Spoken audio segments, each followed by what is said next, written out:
Answer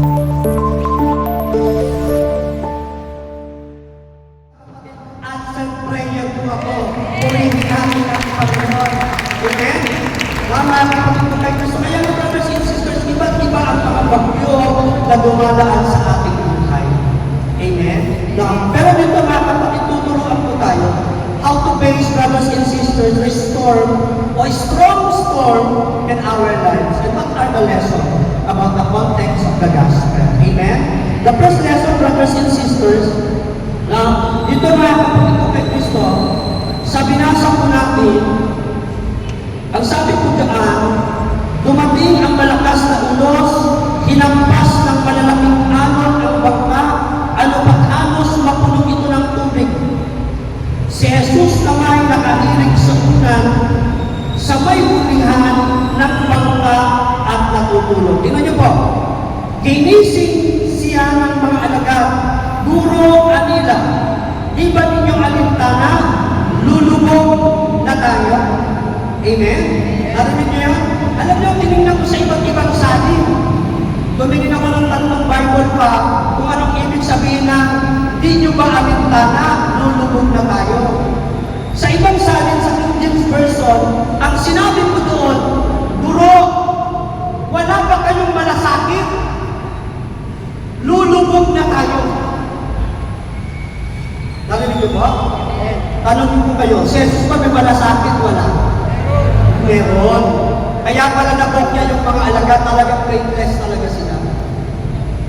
Sa ibang salin naman mga kapatid ko kay Kristo, sinabi po ng ibang kasulatan, Guro, wala ba kayong pakialam, mamamatay na tayo? Mas malapit yun. Amen po? Totoo naman po eh. Yung bagyo na pinasalubong, pinaharap ng mga alagad, kasama ang ating Panginoon, mga kapatid, talagang nakakapatay po talaga. Sabi ko nga, nakakatakot at ayaw talaga nilang tumawid ng diretsuhan. Pwede silang higupin malubog. At pwede silang mamatay. Marami sa atin ganyan mga kapatid in spiritual aspect. Yung mga problema, yung mga pagsubok na dinaraanan natin, minsan ito ang nagiging dahilan. Resign na ako kay El Shaddai! Ayaw ko na mamatay! Ayaw ko na maglingkod! Amen? Bakit?